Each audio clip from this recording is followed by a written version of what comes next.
जय श्री राम। बहुत बहुत स्वागत करता हूं आप सभी का एक बार फिर से अपने YouTube चैनल पर। मैं पंडित आशीष शर्मा।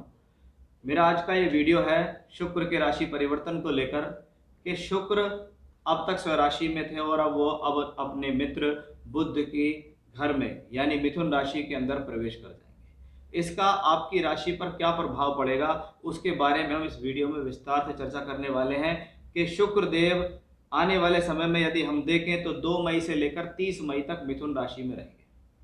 अब शुक्र बुध की राशि में अधिकतर जब भी जाते हैं तो अच्छे परिणाम देने वाले होते हैं क्योंकि ये उनके मित्र का घर है। फिर भी वीडियो के शुरुआत करने से पहले डायरेक्ट राशिफल को ही बताते से पहले मैं आपको ये जानकारी जरूर देना चाहूँगा कि आखिर ये शुक्र मिथुन राशि में जाकर करेंगे क्या, इनका भ्रमण या 28 दिन में किन किन नक्षत्रों में होगा, उसका आपके जीवन पर क्या इफेक्ट आने वाला है और फिर आपकी राशि पर इसका क्या प्रभाव पड़ेगा।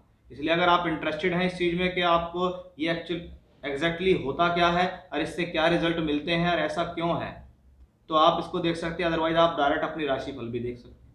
तो ये वीडियो की शुरुआत करते हैं कि हमारा ये जो वीडियो है ये चंद्र राशि पर आधारित है और आपकी राशि से हम ये जानेंगे कि शुक्र आपकी राशि से किस भाव के अंदर चल रहे हैं। देखिए, सबसे पहले हमें समझना जरूरी है कि वो प्लेनेट कौन है जो राशि परिवर्तन कर रहा है। वो राशि परिवर्तन करने वाला ग्रह शुक्र है।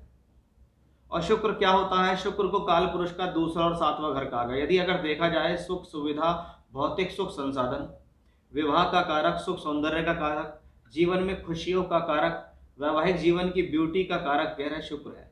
कोई भी लग्जरी चीज, कोई भी सुंदरता और कोई भी आकर्षण बिना शुक्र के अधूरा है।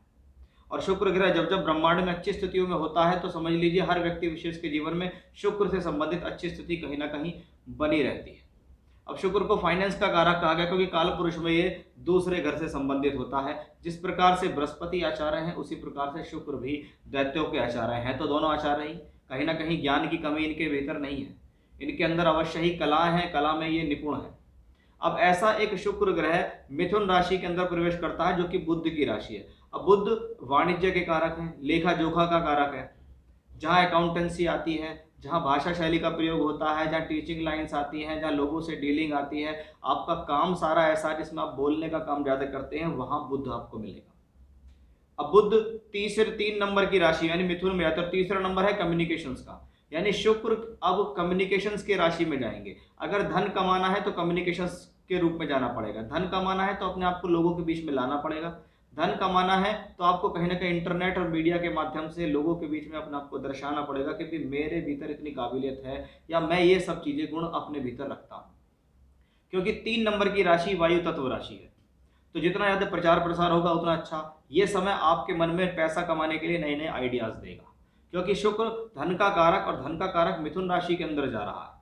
मिथुन राशि एक वायु तत्व राशि है, यानी विचार बहुत सारे आने वाले समय में आपके जीवन में कि पैसा कैसे कमाया जाए, क्या किया जाए, नई नई योजना बनाने का मौका मिलेगा। जीवन को कैसे आकर्षक बनाया जाए, व्यक्तित्व को कैसे आकर्षक बनाया जाए, ये सब भी आपके जीवन में आएगा।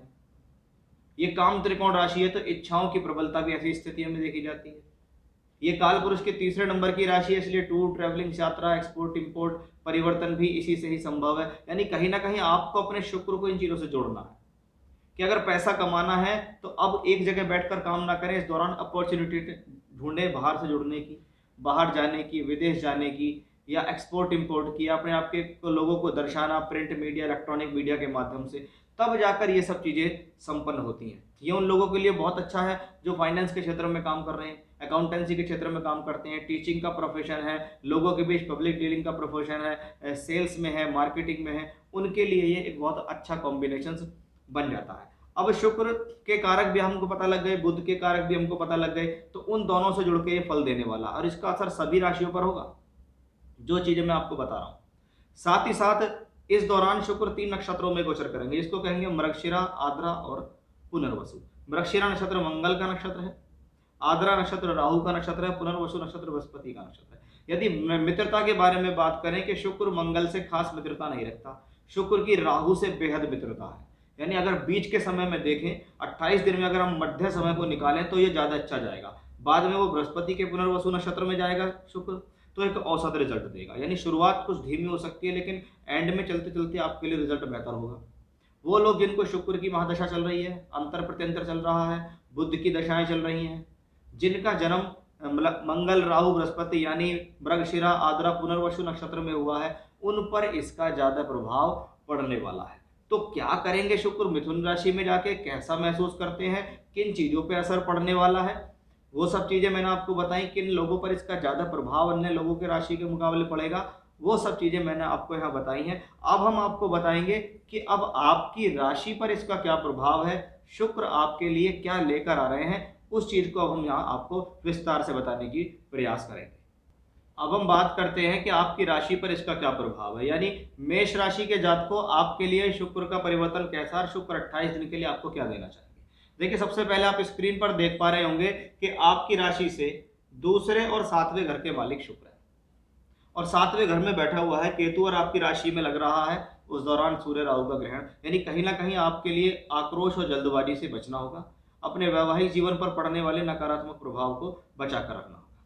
अब शुक्र को देखिएगा कि वो मंगल के साथ शुरुआत में आपकी राशि से तीसरे घर में नजर आएंगे।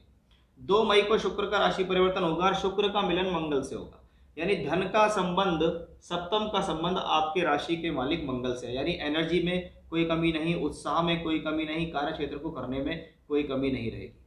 अब ये दोनों ही ग्रह तीसरे घर के अंदर है, यानी आपको यात्रा करने से लाभ मिलेगा, आपको परिवर्तन से लाभ मिलेगा, क्योंकि आपके मंगल ने भी इस चीज को बता दिया है कि आपकी राशि का लॉर्ड मंगल शुक्र के साथ शुरुआत करता है। ये एक धन योग है, वो धन योग तीसरे घर में बनता है।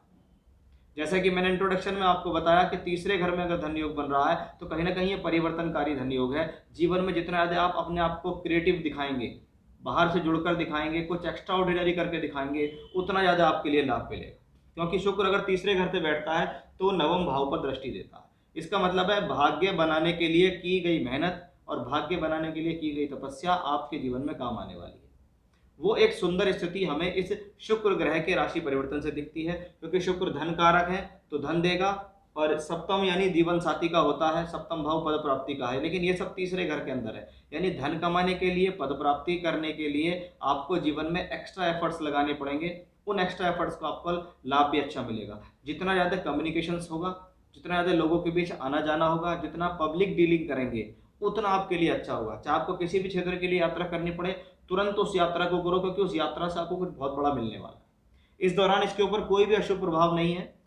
10 मई के बाद मंगल यहाँ नीच के होकर आपकी राशि से चौथे घर में आ जाएंगे। इसका मतलब है थोड़ा सा आपको ध्यान देना होगा कि जितना जल्दबाजी और क्रोध से बचेंगे उतना आपके लिए यहाँ बेहतर रहने वाला है। तो इस बात का आपको यहाँ विशेष रूप से ध्यान रखना होगा कि ये शुक्र का परिवर्तन जो है अपने रिजल्ट तो देगा। शुक्र की स्थिति भी अच्छी है, शुक्र मित्र के घर में भी है, लेकिन यह भी ध्यान रखना जरूरी है कि आपकी राशि के लॉर्ड जब 10 मई के बाद नीच के होकर राशि से चौथे घर के अंदर आएंगे तो आपको यह ध्यान देने वाली बात है कि भी हमें जल्दबाजी और एग्रेशन से बचना है।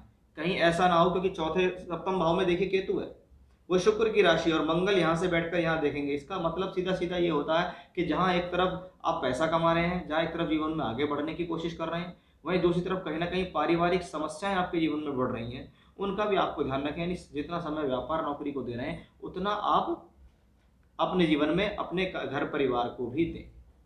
तो ये थी एक स्थिति जो मेष राशि के जातकों पर पड़ती दिखाई दे रही है कि भी आपके लिए शुक्र का परिवर्तन बहुत हद तक शुभ है, बहुत हद तक अच्छी स्थिति को देने वाला दिखाई दे रहा है।